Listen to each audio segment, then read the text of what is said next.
Hindi daw papayag si Tobats. Bakit daw ho? Maglalatag siya ng ebidensya. Magpapadukot si Bato, mga kababayan. Oh, may ipapadukot si Bato de la Rosa. Sabi po sa balita ng, ayan, Abante News. Oh, Abante News. Ayan May 24, 2025. Bato, ipadudukot ang CCTV ng mga ICC. Investigator daw po o investigador. Yan po ay base sa Abante News, May 24, 2025. Bato, ipadudukot. Bakit ipadudukot? Yan yung balita nila. Bato, ipadudukot CCTV ng mga investigador. Paano kaya ipapadukot? Ipapakuha ni Senator Bato de la Rosa ang CCTV ng 2 hotel kung saan dinala ang mga retirado at aktibong pulis na pumirma ng affidavit. Mga kapulisan yun, tapos ganun-ganun lang dadalhin. Baka may kusang pagsama at kusang kooperasyon naman, Bato, di ba? Baka mamaya ipakita sa atin ni Bato de la Rosa CCTV nga, nandoon yung mga pulis. Tapos wala namang pinag-uusapan. Ayan ICC yan. Tapos ito yung mga kapulisan. Kailangan kompleto yan. Di ba? Pati yung pinag-uusapan. Kailangan makuha yon. Kung ibibigay sa iyo, hindi naman basta-basta makakahingi ng ganyan.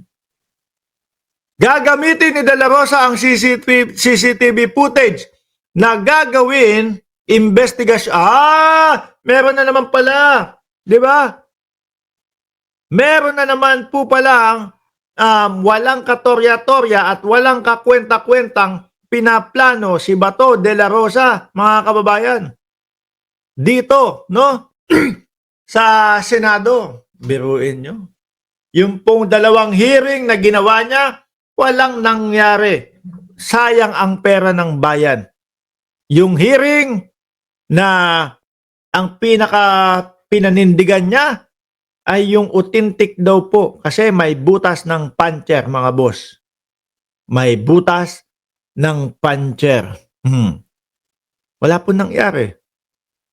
Tapos na naman ang pondo ng bayan. Sabi ni Kasuled sa hearing. Oy Kasuled, palitan mo na yung pangalan. Hindi na, kabot-bot na tayo ngayon. Mga kabot-bot! Sabi ni Jose Villanueva, Sir, puro kangaw-ngaw. Ano papanoorin mo pag ganito ako?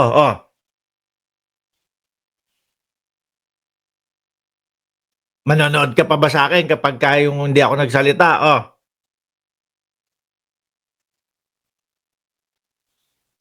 Naknante na pa mga didi.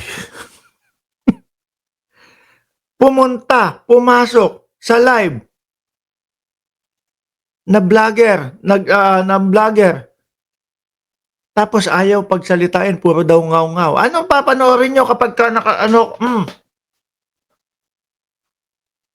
babasahin mo mag-isa yan?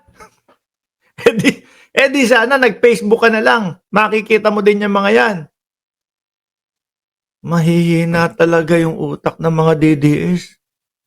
Ayaw nyo pala ng ngaw-ngawan. Ayaw nyo pala ng salitaan. Bakit hindi kayo pumunta sa simbahan? O kaya sa sementeryo. Doon walang magdadaldal. Walang magsasalita doon. Di ba, Scrimble? Putrages kayo. Punta kayo sa sementeryo. Dalhin nyo yung dala-dala ni Robin Padilla. Yung karton. Ilagay nyo doon. Tapos itabi nyo doon sa may krus. Tahimik na tahimik doon. Lagyan nyo 2 kandila. Sabihin nyo, pauwiin nyo na ang tatay namin.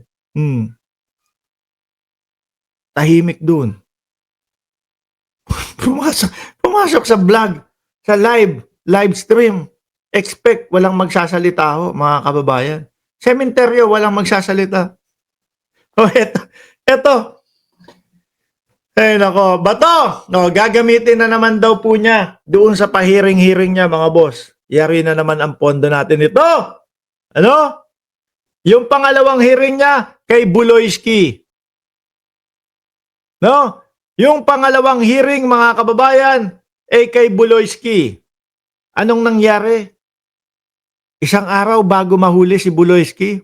Ang suspetsa ko doon, ang hinala ko doon, base sa pagkaka-analisa ko ng mga galawan nila, gusto lang pigilan na makuha si Buloyski kasi nga, isang pader na lang ang nila, ang pagitan ni Torre at ni Buloyski. Kaya napasugod ng Davao itong si Bato.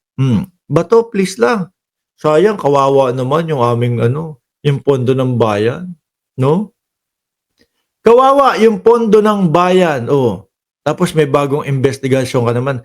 Dapat naman mga senador, pagka yung mga ganito na alam nyo na pansarili na lang at puro imbento at guni-guni na lang po ang tumatakbo sa utak. Tapos gagamitin ang Senado. Diyos ko naman, no? Baka pwede nyo namang isave, isalba yung pondo ng bayan na gagamitin po diyan sa pahiring-hiring na yan. Sayang naman po yung pera ng bayan. Tapos ano na naman ang ending? Wala na naman pong ending. Parang yung kanta ng Glock 9, hindi alam kung paano tatapusin. Kaya bigla na lang mawawala. Nawala! Binigyan pa ba tayo ng update ni Bato de la Rosa dun sa dalawang hearing na yon? Wala. Di ba Magdalena D. at John Carlos Ramirez? At Jason Permin? Wala. Tapos gusto pumangatlo pa? Akala yata niya magaling siya. Kung sa bagay, kahit papaano, napapatawa tayong mamamayang Pilipino. Ang pinaka-favorite part ko kapag si Bato de la Rosa nag-hearing, mga bossing, pinaka-favorite part ko na hindi ko makakalimutan, yung kay yung kay Picoy. Yung tipo bang akala niya kakampi nila si Picoy. Nasa side nila si Picoy. Tapos yung pagdating doon, sabi lang sa kanya, ngayon ko lang napatunayan at napagtanto na ang pagsasabi pala ng kung ano-ano lang, makakarating ako sa Senado. Tapos, masarap pala yung pagkain doon. Relax na relax. Na bad trip si Bato. Ang gusto ni Bato de la Rosa, kung ano yung mga gusto niyang marinig, yun dapat ang isasagot mo.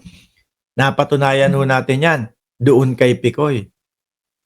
Nung hindi gusto ni De La Rosa yung isasagot, sasabihin, you're liar. You're lying. No? Contempt, mga kababayan. Nakita din natin yan doon sa hearing ni Senadora Amy Marcos. Nasa gilid si Bato de la Rosa. Ang kailangan isasagot ni General Torre at nung ibang mga kasamahan niya, except kay Boying Remulla, dapat yung gusto ni Bato de la Rosa. Pagka hindi niya gusto, magagalit yan. Sisigaw yan doon sa kanyang hearing. Di po ba? Mga kababayan, kala nila hindi natin alam yung mga style nila. Ngayon, bilisan mo ba to kung may ipapadukot ka na CCTV para gamitin sa investigasyon mo? Baka wala naman yan. Pag wala, ano yan? Tuloy pa din? Haka-haka? Di ba? Ano na naman yan? Guni-guni hearing na naman yan. Parang yung PDEA leak. Puncher hearing. Butas ng puncher. Naging masaya naman po tayo sa mga hearing ni Bato de la Rosa. Tawanan niya po, di ba? Napatunayan na kahit po seryoso yung ibang mga senador, may mga komedyante naman po sa loob ng Senado. Sama mo na si Robin Padilla, babasahan ka ng pagkahaba-habang English. Hindi naman pala yun ang pinag-uusapan. Di po ba? Ngayon, Bato, ano ang next step? Tago. Tago.